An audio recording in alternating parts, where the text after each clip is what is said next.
Hello everyone, welcome back to Excel in education channel. Friends, हमारी यहाँ पर series चल रही है 75 डेज प्लान की, ठीक है। क्योंकि आपकी परीक्षा दिसंबर 2023 की डेट आ चुकी है। 6 दिसंबर से 22 दिसंबर तक की डेट आपको यहाँ पर बताई गई है कि परीक्षा आपकी इस बीच हो सकती है। तो यहाँ पर हम तैयारी करते हैं यूजीसी नेट और सेट के एग्जाम की, और हम तैयारी कर रहे हैं दिसंबर 2023 के लिए, ठीक है। एग्जाम ओरिएंटेड तैयारी यहाँ पर होती है। तो हम यहाँ पर तैयारी करते हैं पेपर 1 और पेपर 2 एजुकेशन की, ठीक है। तो आज की जो वीडियो है यह आपकी कम्युनिकेशन यूनिट का मोस्ट रिपीटेड टॉपिक है। कौन सा है? इफेक्टिव क्लासरूम कम्युनिकेशन, प्रभावी कक्षा संचार, ठीक है। ये जो है बहुत ही रिपीटेड टॉपिक है, क्योंकि हर बार यहाँ से क्वेश्चन आपके बनते हैं, और कई बार क्या है, क्वेश्चन जो है आपके एप्लीकेशन मोड पे पूछे जाते हैं। तो उसमें कुछ जो टर्म्स यूज़ किए जाते हैं वो क्या होते हैं, उनकी मीनिंग्स आपको पता नहीं होती हैं, तो फिर वहाँ पे क्वेश्चन समझने में, आंसर देने में गलती हो जाती है, ठीक है। तो आज की इस वीडियो में हम ये सारी चीज़ें कवर करेंगे, जिसमें कि आपको नए टर्म्स पता लगेंगे। कुछ टेक्नोलॉजी का भी यूज़ होता है जिससे संबंधित क्वेश्चन बन रहे हैं, वो सारी चीज़ें हम इस वीडियो में कवर करेंगे।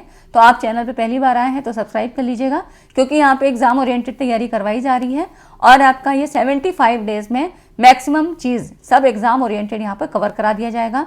जो आपका चाहे न्यू टॉपिक्स पूछे जा रहे हैं या आपके रिपीटेड टॉपिक हैं, तो वो सारी चीज़ें PYQs के साथ विथ एक्सप्लेनेशन आपको यहाँ पर कवर करवाई जाएंगी, ठीक है। पूरी यूनिट आपकी कवर करवा दी गई है। मैंने टीचिंग की, रिसर्च की, एनवायरनमेंट की, और आपकी इसी तरह से हायर एजुकेशन वगैरह की मैक्सिमम चीज़ें यहाँ पर मैंने कवर करा दी हैं। तो अब हम तैयारी कर रहे हैं उन इम्पॉर्टेंट चीज़ों की जो आपके 75 डेज में हो जाए कंप्लीट, और आपका एग्जाम के लिए कोई प्रॉब्लम ना हो, ठीक है। तो आप चैनल पर पहली बार आए हैं तो सब्सक्राइब कर लीजिएगा और वीडियो पूरा देखिए। साथ ही टेलीग्राम चैनल को भी ज्वाइन कर लें। जैसे जैसे PDF तैयार हो जाती है मैं वहाँ पर आपको PDF प्रोवाइड कर देती हूँ, ठीक है। तो चलिए स्टार्ट करते हैं, और इस कॉन्सेप्ट को समझने की जो है कोशिश करिएगा, क्योंकि यहाँ से जो क्वेश्चन है वो हमेशा पूछे जाते हैं, और साथ में PYQs भी करेंगे, ठीक है। अब देखिए, इफेक्टिव क्लासरूम कम्युनिकेशन क्या होता है। तो जो कक्षा समूह संचार होता है, मतलब क्लासरूम कम्युनिकेशन होता है, कक्षा संचार, ये क्या होता है, एक ग्रुप सिचुएशन में होता है, ठीक है। तो यहाँ पर एक समूह की बात होती है, यहाँ पर टीचर और लर्नर के बीच में बात होती है, जो कि शिक्षक क्या होते हैं, जानकारी और ज्ञान साझा करने के लिए छात्रों के साथ क्या करते हैं, संवाद करते हैं, कम्युनिकेशन करते हैं, ठीक है। Where teacher spend hours communicating with student to share information and knowledge, ठीक है। यहाँ पर इन्फॉर्मेशन और नॉलेज दिया जाता है टीचर्स के द्वारा, ठीक है। तो ये हो जाती है आपकी इफेक्टिव क्लासरूम कम्युनिकेशन में क्या चीज़ें हम लोग करते हैं। उसके बाद देखिए, टाइप्स ऑफ क्लासरूम कम्युनिकेशन। वैसे तो टाइप्स कई तरह के हो सकते हैं, फॉर्मल भी हो सकता है आपका, नॉन फॉर्मल भी हो सकता है, फॉर्मल इनफॉर्मल भी हो सकता है, मतलब, और आपका क्या होता है, verbal, non verbal and written. ये 3 कैटेगरीज यहाँ पर दी हुई हैं, जिसमें कि वर्बल में आपको पता है मौखिक संचार, मतलब जहाँ पे हम आवाज़ का यूज़ करेंगे, साउंड, ध्वनि, साउंड एंड लैंग्वेज को यहाँ पर यूज़ करते हैं, और इसके थ्रू मैसेज को भेजा जाता है या प्राप्त किया जाता है, ठीक है। शिक्षा के एक छात्र से, मतलब एक भी स्टूडेंट से भी पूछ सकता है पर्सनली सवाल, या फिर वहाँ पर वो ग्रुप में भी, मतलब पूरे क्लास से भी जो है क्वेश्चन आंसर कर सकता है, ठीक है। तो ये हो जाती है आपके वर्बल। नॉन वर्बल में क्या होता है, यहाँ पर कुछ आपके बॉडी लैंग्वेज की बात होती है। इसमें शरीर के हाव भाव, चेहरे की एक्सप्रेशन, आवाज़ का चढ़ाव उतार, वॉइस का मतलब टोन या पिच किस तरह का है। कभी कभी टीचर क्या है, थोड़ा सा तेज से बोल देते हैं, कभी क्या है, कुछ शांत हो जाते हैं। तो ये सारी चीज़ें क्या होती है, नॉन वर्बल में आती हैं। और आपका यहाँ पर फेशियल एक्सप्रेशन, चेहरे की भी कुछ हाव भाव, आपकी बॉडी लैंग्वेज क्या कहती है, ये सारी चीज़ें आपकी नॉन वर्बल में आती हैं। रिटन कम्युनिकेशन की बात करें तो यहाँ पर लिखित माध्यम से जो है सूचना का आदान प्रदान होता है, और जैसे कि टीचर जो है स्टूडेंट्स को रिटन असाइनमेंट दे सकते हैं, होमवर्क दे सकते हैं, ठीक है, क्वेश्चन करके आप लाइए। ऐसे टीचर क्या करेगा, अब रिटन कम्युनिकेशन के लिए ब्लैक बोर्ड यूज़ करेगा, ई बोर्ड यूज़ कर सकता है, स्लाइड्स, नोट्स, PPT, जैसे कि मैं PPT से आपको दे रही हूँ यहाँ पर, ठीक है। कंटेंट यहाँ पे आपको PPT के माध्यम से दिया जा रहा है, टेलीग्राम में हम PDF दे देंगे, ठीक है। तो ये सारी चीज़ें हैं जो कि रिटन कम्युनिकेशन के अंतर्गत आती हैं, ठीक है। अब ये हो जाती हैं आपका। उसके बाद देखिए, कोल और चैन जी ने मॉडल दिया था, ये आपका इफेक्टिव क्लासरूम कम्युनिकेशन का है, इंपॉर्टेंट है, और यहाँ से प्रश्न आपके बने हैं, ठीक है। तो काफ़ी इंपॉर्टेंट हो जाता है इसका, खाली आपको यही चीज़ें समझनी है। इंग्लिश में यहाँ देख सकते हैं, according to Cole and Chan model, यहाँ पर देखिए 5 जो डिस्टिंक्ट स्टेजेस यहाँ पर बताई गई हैं, जो कि क्लासरूम कम्युनिकेशन के लिए इंपॉर्टेंट होती हैं। कौन कौन सी हैं, तो इसमें देखिए इंग्लिश में ही याद रखिए, थोड़ा सा हिंदी में क्या होता है कि चीज़ें समझ में नहीं आती हैं। और ये चीज़ बार बार मैं ये कहती हूँ क्योंकि यहाँ पर जब एनटीए जो है क्वेश्चन बनाता है तो वहाँ हिंदी ट्रांसलेशन में कुछ जो है गड़बड़ी हो जाती है, नहीं समझ में आती हैं चीज़ें, एग्जैक्ट उसकी मीनिंग नहीं होती है। तो इंग्लिश में आपका इंग्लिश वाला ही वो माना जाता है वहाँ पे, ठीक है। जब अगर कोई विवाद होगा तो वो इंग्लिश वाले ही वर्जन को सही माना जाता है। तो आप इंग्लिश में ही यहाँ पर कोशिश करिएगा। तो संदेश का निरूपण मतलब मैसेज फॉर्मुलेशन, ठीक है, formulation of message. Message encoding, encoding मैंने आपको बताया था किस तरफ होती है, सेंडर अपनी तरफ से करता है, मैसेज बनाता है, उसको इनकोड करता है, उसके बाद मैसेज को ट्रांसमिट किया जाता है, फिर मैसेज डिकोडिंग आती है एंड इंटरप्रिटेशन होता है। ये किसकी तरफ होगा, तो एनकोडिंग आपकी सेंडर की तरफ होती है, ठीक है, और ये जो है डिकोडिंग आपकी रिसीवर की तरफ होती है, ठीक है। तो यहाँ पर ये रिसीवर की तरफ होती है, उसके बाद डिकोड करता है, जो मैसेज आ रहा है उसको वो डिकोड करेगा, समझेगा और फिर व्याख्या करेगा, इंटरप्रेट करेगा, ठीक। फिर उसके बाद फीडबैक देगा और फिर एवेल्यूएशन होता है, ठीक है ना। तो ये हो जाती है according to Cole and John model, ठीक। इसके ये सारे आप जो है याद रखिएगा। कई बार क्या होता है, इन जो स्टेप्स हैं इनको यहाँ पर सीक्वेंस से लगाने के लिए भी पूछ लिया जाता है। उसके बाद देखिए कौन कौन से टेक्नोलॉजी को हम क्लासरूम कम्युनिकेशन में यूज़ कर सकते हैं। तो इसमें आपकी जो ये है यहाँ पर देखिए कौन कौन सी ऐसी टेक्नोलॉजी है, क्योंकि आजकल क्या है, क्लासरूम कम्युनिकेशन को इंटरेक्टिव बनाने के लिए, इफेक्टिव बनाने के लिए हम जो ट्रेडिशनल मेथड से उनको यूज़ नहीं करते हैं। जैसे कि पहले क्या होता था कि खाली chalk and talk method use किया जाता था, और ट्रेडिशनल मेथड में मैप, डायग्राम या आपके चार्ट, पोस्टर, ये सारे चॉक एंड टॉक मेथड है ना, इस तरह से यूज़ किया जाता था। ये सारी चीज़ें टीचिंग एड्स के रूप में यूज़ की जाती थी। अभी क्या है, टेक्नोलॉजी का यूज़ करते हैं क्लासरूम को इंटरैक्ट बनाने के लिए। तो टेक्नोलॉजी लेटेस्ट में यूज़ की जा रही है यहाँ पर लर्नर की क्वालिटी को और मतलब क्वालिटी ऑफ लर्निंग को इन्हेंस करने के लिए, बढ़ाने के लिए। क्योंकि क्या है, इंटरेक्शन बढ़ेगा तो उसका इंटरेस्ट जगता है और लर्नर सीखने के लिए प्रेरित होता है। तो यहाँ पर हम कौन कौन सी चीज़ें यूज़ कर सकते हैं, जिसमें है ओवरहेड प्रोजेक्टर, ऑडियो वीडियो जो है आपके रिसोर्सेज, और कंप्यूटर टेक्नोलॉजी। इसके अंतर्गत बहुत सारी चीज़ें आ जाती हैं। जैसे कि कंप्यूटर टेक्नोलॉजी के अंदर आप क्या क्या चीज़ें यूज़ कर सकते हैं। ऑडियो वीडियो में आपका क्या है, ऑडियो कैसेट्स हो सकते हैं, और यहाँ पर वीडियो कैसेट हो सकते हैं, वीडियो में है ना, ऑडियो वीडियो रिसोर्सेज में। OHP ओवरहेड प्रोजेक्टर क्या होता है, ये यहाँ पर स्लाइड या ट्रांसपेरेंसीज की ज़रूरत होती है। मतलब यहाँ पर स्लाइड बनाई जाती है, ट्रांसपेरेंसीज बनाई जाती हैं, और ये सीक्वेंस के अनुसार इनको तैयार किया जाता है। जैसे कि आपको जो भी अपना टॉपिक पढ़ाना है उसके अकॉर्डिंग आप बुलेट पॉइंट में ऐसे नोट्स लिख लेते हैं। ट्रांसपेरेंसीज होती है, वो फिर जब ओवरहेड में हम प्रोजेक्ट करते हैं तो वो चीज़ें दिखाई देती हैं, ठीक है। तो इसीलिए क्या है कि खूब अच्छा साफ से लिखना चाहिए, राइटिंग आपकी बढ़िया होनी चाहिए। तो इस तरह से ये ओवरहेड प्रोजेक्टर का यहाँ पर यूज़ किया जाता है। फॉन्ट साइज भी क्लियरली दिखाई दे, ऐसा लिखना चाहिए। और जब प्रेजेंटेशन यहाँ पर ट्रांसपेरेंसीज की या स्लाइड के माध्यम से करी जा रही है तो वहाँ पर क्या है, डिटेल एक्सप्लेनेशन आपको देते चलना है, ठीक है। उन बुलेट पॉइंट के माध्यम से चीज़ें जो है आपको बताते चलना है पूरी, क्योंकि यहाँ पर हम खाली पॉइंट वाइज लिखते हैं, ठीक है। तो ये OHP हो जाता है। ये सारी चीज़ें टेक्नोलॉजी का यूज़ किया जाता है, जो कि अभी आप करते भी हो, है ना। अभी देखिए उसके बाद क्या है, क्लासरूम डिस्कोर्स क्या है, क्लास कक्षा प्रवचन इसको बोलते हैं। मतलब यहाँ पर ये ऐसे मतलब उस भाषा को रिफ़र करता है जिसका उपयोग शिक्षक और छात्र कक्षा में एक दूसरे के साथ संवाद करने के लिए करते हैं, ठीक है। यहाँ पर टॉकिंग और कन्वर्सेशन मतलब बातचीत या वार्तालाप वो माध्यम है जिसके माध्यम से अधिकांश शिक्षण होता है, और इसलिए कक्षा वार्तालाप का अध्ययन आमने सामने शिक्षण प्रक्रिया का अध्ययन है, ठीक है ना। तो मतलब classroom discourse is the study of the process of face to face classroom teaching, ठीक है। तो ये कुछ वर्ड्स हैं जो कि आपको समझने ज़रूरी हो जाते हैं, इसलिए इन चीज़ों को समझ लेना चाहिए, है ना। तो ये सारी चीज़ें आपकी हो जाती हैं। अब देखिए यहाँ पर अब मोड्स कौन कौन से हैं जो कि इंटरेक्शन बढ़ाने के लिए क्लासरूम में यूज़ होते हैं। कौन कौन से मोड्स हैं जिनके द्वारा इंटरेक्टिविटी बढ़ती है, जैसे कि टीचर स्टूडेंट, टीचर ने कोई सवाल स्टूडेंट से पूछा, टीचर या 2 स्टूडेंट्स के बीच में, ठीक है, 2 स्टूडेंट्स है, टीचर उनसे कुछ पूछता है, स्टूडेंट आपस में ही पूछ सकते हैं। तो जैसे कि थिंक पेयर शेयर था आपका, ठीक है, ये टेक्निक आपसे यहाँ पर पूछा जाता था, कोलैबोरेटिव स्ट्रेटजी होती है। तो यहाँ पर क्या होता है कि अपने पेयर जो आपका साथ वाला साथी है उसके साथ बच्चे अपना जो है जो भी आइडिया है, जो भी विचार है उसको शेयर करते हैं, ठीक है। स्मॉल पेयर ग्रुप, छोटे छोटे ग्रुप बना दिए जाते हैं, जैसे कि कोई प्रोजेक्ट वगैरह जब अलॉट होता है तो वहाँ पे स्मॉल पेयर ग्रुप बना दिए जाते हैं, और उसके बाद बच्चे अपना आपस में इंटरेक्ट करते हैं या टीचर उनको जो है सुपरवाइज करता है, ठीक है। Teacher all classroom student, teacher सारे क्लासरूम से भी कर सकता है, all students of the classroom, एक क्लासरूम के सारे बच्चे भी जो है इंटरेक्ट कर सकते हैं। तो ये कुछ मोड्स होते हैं, ठीक है। अब उसके बाद देखिए टाइप्स ऑफ क्लासरूम इंटरेक्शन। ये सारी चीज़ें इसलिए पढ़ना ज़रूरी है क्योंकि यहाँ से जो आपके क्वेश्चन बनते हैं वो ऐसे ही टर्म्स के रूप में पूछे जाते हैं, ठीक है। तो क्लासरूम इंटरेक्शन किस किस प्रकार से हो सकता है। एक तो कोलैबोरेटिव लर्निंग इंटरेक्शन, काफ़ी पूछा जाता है इससे सवाल, ठीक है। तो कोलैबोरेटिव लर्निंग में क्या होता है कि ग्रुप, जैसे सहयोगात्मक शिक्षण, मतलब सहयोगात्मक लर्निंग होती है यहाँ पर। तो इसमें आपके जो पूछे जाते हैं कि कौन कौन सी टेक्नोलॉजी यूज़ की जाती है, जैसे कि आपका यहाँ पर पूछा गया था थिंक पेयर शेयर क्या है, सी सॉ क्या है, ठीक है। यहाँ पर सी सॉ मतलब SEE और उसके बाद सॉ, ये सारे क्वेश्चन मैं करवा चुकी हूँ आपको। पैडलेट है ना, पैडलेट क्या है, एक डिजिटल उपकरण है, कोलैबोरेटिव वॉल्स बनाने को अलाउ करता है। यहाँ पर स्टूडेंट कहीं से भी किसी भी डिवाइस से, चाहे PC हो, टैबलेट हो, कोई भी फ़ोन हो, तो इससे कुछ भी यहाँ पर पोस्ट कर सकते हैं, कोई पिक्चर हो, वीडियो हो, डॉक्यूमेंट, टेक्स्ट, ठीक है। तो पैडलेट हो गया। सी सॉ ये student driven digital portfolio tools है।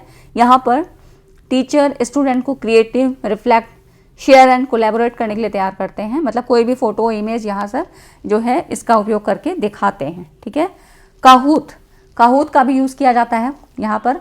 काहूत आपसा जो है पूछा भी गया था, आपकी जो है क्वेश्चन में आया भी था। तो ये क्या होता है, एक गेम बेस्ड लर्निंग प्लेटफॉर्म होता है, ठीक है। तो इस तरह से ये कुछ जो है टूल्स यूज़ किए जाते हैं कोलैबोरेटिव लर्निंग इंटरेक्शन के लिए, ठीक है। सहयोगात्मक शिक्षण विधि होती है, इसमें किस तरह से लर्निंग होगी, ये कुछ टूल्स यूज़ किए जाते हैं। बाकी मैं सॉफ्टवेयर जो भी यूज़ आपके किए जाते हैं, टीचिंग में कौन कौन से ऐसे टूल्स यूज़ करते हैं, इनके बारे में हम एक वीडियो में अलग चर्चा करेंगे, ठीक है।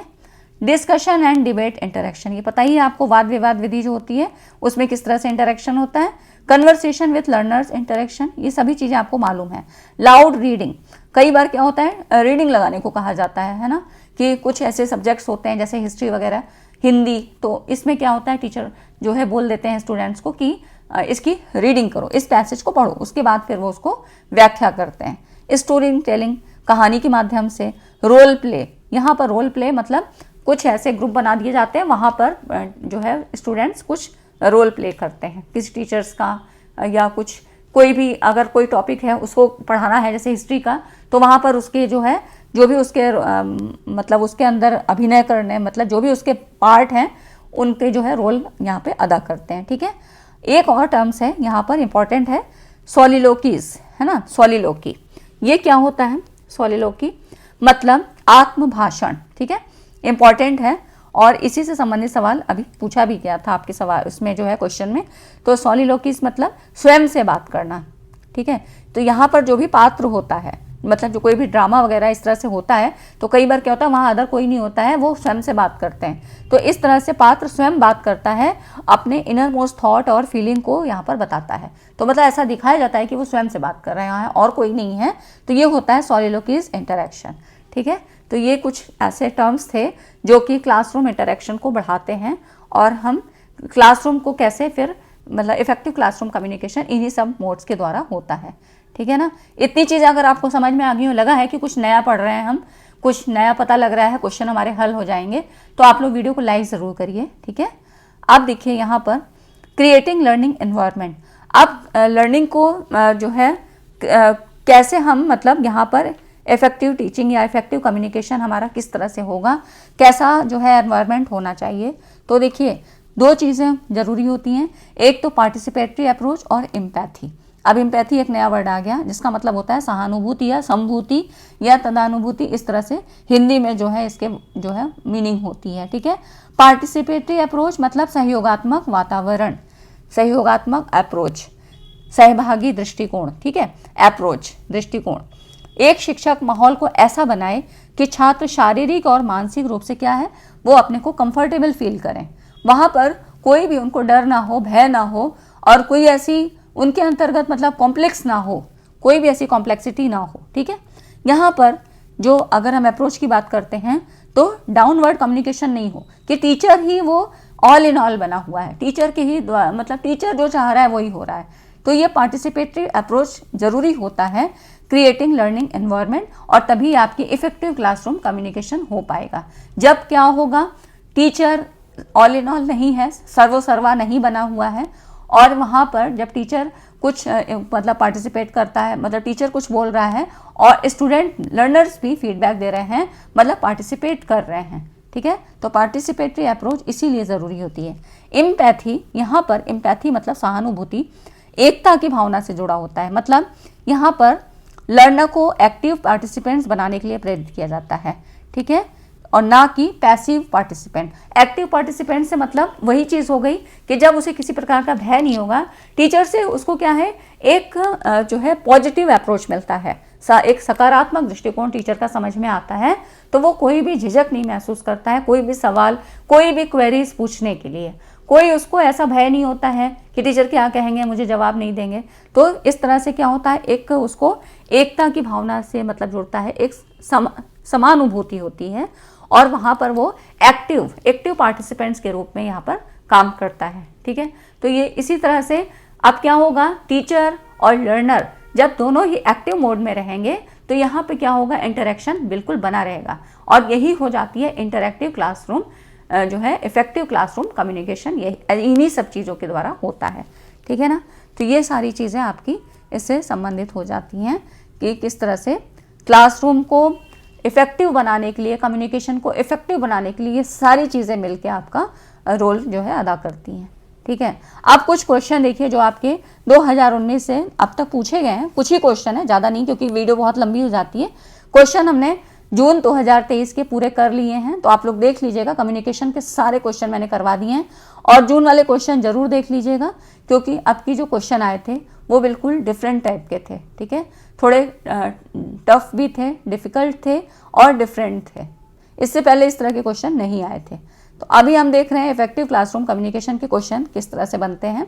तो देखिए यहाँ पर कक्षा संचार में शिक्षक द्वारा in a classroom communication a teacher shows ability of creativity, मतलब सृजनात्मकता, कोरिलेशन, सहसंबंधता और एनालिसिस, विश्लेषण की क्षमता का प्रदर्शन किस श्रेणी का कौशल कहलाता है।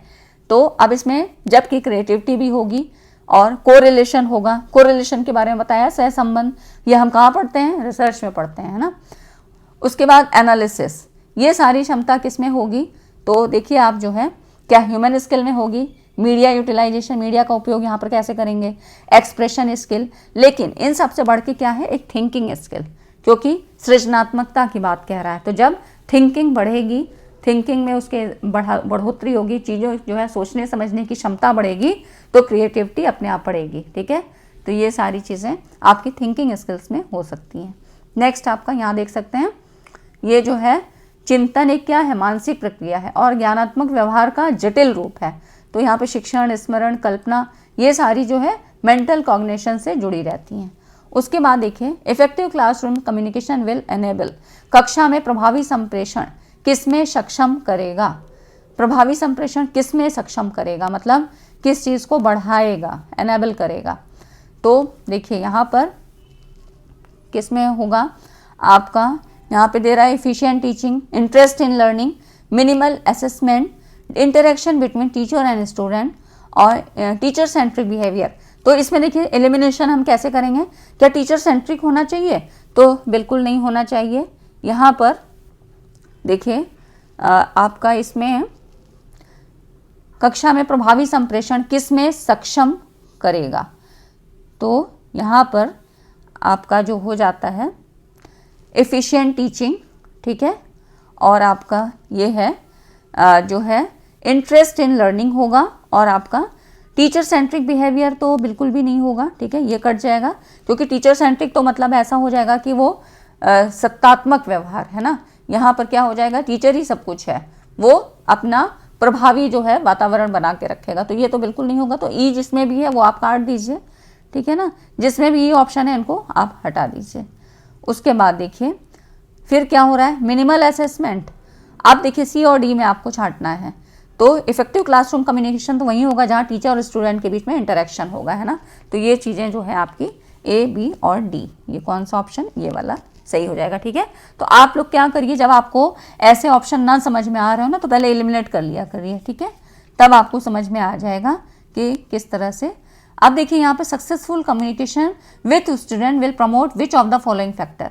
विद्यार्थियों के साथ सफल संप्रेषण निम्नलिखित में से किस कारक को प्रोत्साहित करता है। Successful communication with student will promote, है ना। तो इसमें देखिए क्या माइक्रोव्यू ऑफ द वर्ल्ड, विश्व की सूक्ष्म दृष्टि, तो सूक्ष्म दृष्टि तो नहीं होगी, ठीक है। यहाँ पर ये चीज़ तो बिल्कुल कट जाएगी, तो ये नहीं होगा। उसके बाद सोशल क्लास स्ट्रगल, नहीं, सामाजिक वर्ग संघर्ष भी नहीं होता है, क्योंकि सफल संप्रेषण में कौन से फैक्टर को प्रोत्साहित करेगा। Successful communication with student will promote, है ना। कौन कौन से फैक्टर हो सकते हैं, तो ये भी नहीं होगा। कॉग्निटिव एप्रिसिएशन होगा, पर्सनैलिटी डेवलपमेंट होगा, और कल्चरल एंड एस्थेटिक वैल्यू, सांस्कृतिक और सौंदर्य परक मूल्य, ठीक है। तो ये इससे संबंधित होगा कि सफल संप्रेषण इन कारकों को बढ़ाएगा, है ना, प्रमोट करेगा, ठीक। तो ये हो जाता है आपका, ये वाला ऑप्शन ठीक होगा। उसके बाद देखिए यहाँ पर प्रभावी संचार कौशल किसी के व्यक्तित्व को निखारने में महत्वपूर्ण भूमिका निभाते हैं और विद्यार्थियों के साथ सफल संप्रेषण स्थापित करना शिक्षक का परम कर्तव्य है, ठीक है ना। तो ये सारी चीज़ें आपकी। अब उसके बाद देखिए अगला क्वेश्चन आपका आता है, in a classroom an effective listener, किसी कक्षा में एक प्रभावी श्रोता क्या चाहता है। इसमें से कौन सा ऑप्शन, तो प्रभावी श्रोता का मतलब है जो गुड लिसनर है, ठीक है। तो वहाँ पर वो क्या चाहेगा, क्या डाइवर्सेशन चाहेगा, विचलन, या प्रिफर्स मैसेज फिल्टरिंग, या मैसेज को फिल्टर करना पसंद करेगा, या जज द मैसेज डिलीवरी स्टाइल, कि टीचर किस तरह से पढ़ा रहा है उसको जज करेगा। तो ये इनमें से कोई नहीं होगा, ये करेगा रेसिस्ट डिस्ट्रैक्शन, ये ध्यान भंग होने का प्रतिरोध करेगा, क्योंकि एक गुड लिसनर है, इफेक्टिव लिसनर है, तो वो चीज़ों को क्या करेगा, एडॉप्ट करने की कोशिश करेगा। जो टीचर बता रहे हैं उनको वो क्या है, लेने की करेगा, ठीक है, लेने की कोशिश करेगा। तो यहाँ पर वो डिस्ट्रैक्शन बिल्कुल भी नहीं चाहेगा, है ना। तो इस तरह से ये सही हो जाता है। यहाँ पर आप इसका आंसर देख सकते हैं, ठीक है। उसके बाद देखिए development of communication skills among learner involves, शिक्षार्थियों में संप्रेषण कौशल के विकास में क्या क्या चीज़ें शामिल हैं। तो संप्रेषण कौशल के विकास में क्या क्या चीज़ें शामिल हैं, vertical flow of information, restricted expression, तो ये तो नहीं होगा, है ना। संप्रेषण कौशल के विकास में ये चीज़ तो बिल्कुल भी नहीं होगी। उसके बाद देखिए लॉजिकल आर्गुमेंटेशन, तार्किक वाद विवाद बिल्कुल होगा, तभी क्या होगा कि वो बच्चे पार्टिसिपेट कर पाएंगे, है ना, लर्नर्स जो है। शेयरिंग ऑफ डाउट बिल्कुल ठीक होगा, ये तो होना ही चाहिए। अंडरस्टैंडिंग ह्यूमन साइकोलॉजी, मानव मनोविज्ञान की समझ, ये टीचर के लिए ज़रूरी होती है ना। इसीलिए तो हम साइको पढ़ते हैं, एजुकेशनल साइकोलॉजी इसीलिए आपको पढ़ाई जाती है, ठीक है। जितनी भी आप लर्निंग थ्योरीज पढ़ रहे हैं इसीलिए पढ़ाई जा रही है, क्योंकि किस तरह से यूज़ किया जाता है, क्लास में किस तरह यूज़ करेंगे, और लर्नर्स की जो मनोदशा है उसको समझने में ये सारी चीज़ें हमें हेल्प करती हैं, ठीक है। तो ये सारे ऑप्शन आप काट सकते हैं, ए और बी जिसमें होगा इनको हटा दीजिए, ठीक है। बी यहाँ पर है और उसके बाद ए है, यहाँ पे इसको हट गया, ये आपका ये वाला ऑप्शन हो जाएगा, ठीक है। नेक्स्ट है यहाँ पर देखिए, और लास्ट क्वेश्चन है, सकारात्मक कक्षा संचार की ओर जाता है। तो इसमें कह रहा है positive classroom communication leads to, किसकी तरफ लीड्स करता है। तो यहाँ पर देखिए ये सारे वर्ड्स की मीनिंग, इसीलिए मैंने ये क्वेश्चन लिया है तो बहुत छोटा, लेकिन वर्ड्स देखिए कितने कठिन हैं। यहाँ पे देखिए कोयरसन, जबरदस्ती, सबमिशन, है ना। सबमिशन मतलब आप जैसे कि एकदम से सरेंडर कर देना, मतलब सीखने के लिए बिल्कुल जैसा जो सिखाया जा रहा है। तो पॉजिटिव क्लासरूम कम्युनिकेशन की बात हो रही है, तो क्या कॉन्फ्रंटेशन होता है, टकराव होगा, या परसुएशन होगा। तो यहाँ पर देखिए परसुएशन होगा। तो सकारात्मक कक्षा संचार किसकी ओर जाता है, ये परसुएशन। अब ये क्या वर्ड होता है, इसमें देखिए परसुएशन से मतलब होता है कि जो सीखने के लिए प्रेरित हो, जैसे कि टीचर हु डिस्प्ले वार्मथ, मतलब जो शिक्षक गर्मजोशी दिखाते हैं, मतलब बिल्कुल उनमें एनर्जी होती है, उत्साह होता है सिखाने की, वो जो है उनमें स्किल होती है, वो मिलनसार, मैत्रीपूर्ण, मददगार और सहायक होते हैं, और सख्त होते हुए करुणावान होते हैं। मतलब डिसिप्लिन वो चाहते हैं, लेकिन कक्षा में सकारात्मक माहौल बनाने वाला माना जाता है, ठीक है। वो क्या है, डिसिप्लिन में रहते हुए चीज़ों को इस तरह से मैत्रीपूर्ण वातावरण बनाएंगे, मददगार बनाएंगे और सहायक। तो जब कक्षा संचार सकारात्मक मतलब पॉजिटिव होता है तो छात्र प्रभावित होते हैं। मतलब टीचर का जहाँ डिसिप्लिन ज़रूरी है वहाँ स्ट्रिक्ट होना है, लेकिन क्लास में इतना भी स्ट्रिक्टनेस अच्छी नहीं है कि बच्चा कुछ भी पूछने से घबराए, उसको डर महसूस हो। तो इस तरह से क्या होगा, जब एक पॉजिटिव जो है कम्युनिकेशन होगा तो छात्र प्रभावित होते हैं और स्वेच्छा से सीखने के लिए मोटिवेट होते हैं, ठीक है। तो students are influence and persuaded, ठीक है, परसुएटेड मतलब सीखने के लिए प्रेरित होना, और उन्हें वांछित कार्रवाई के लिए बाध्य करने की आवश्यकता नहीं होती है, उनके ऊपर कोई एक्स्ट्रा फोर्स नहीं बनाया जाता है, ठीक है। And need not to be coerced into the desired action, ठीक है, कोर्स मतलब बाधित करना, ठीक है। तो इसीलिए ये वर्ड्स जो है आपको समझने चाहिए, ठीक है फ्रेंड्स। तो इतनी चीज़ें आपको समझ में आ गई होंगी, तो वीडियो को लाइक ज़रूर करिए, और इसीलिए कम्युनिकेशन में मैंने कहा कि PYQ ज़रूर करिए, क्योंकि उससे क्या होता है ना, जितने भी डिफ़िकल्ट वर्ड होते हैं ये आपको समझ में आ जाते हैं, है ना। तो ठीक है फ्रेंड्स, आज की वीडियो में इतना ही। वीडियो को अच्छी लगी हो तो, समझ में आई हो तो लाइक करिएगा, और मिलते हैं अगली वीडियो में इसी तरह के एक इंपॉर्टेंट टॉपिक के साथ। तब तक चैनल पे बने रहिए, सब्सक्राइब जरूर कर लीजिए, क्योंकि आपके लिए हेल्पफुल होंगी। 75 डेज प्लान ये चलता ही रहेगा, ठीक है। चलिए मिलते हैं अगली वीडियो में। Thanks for watching.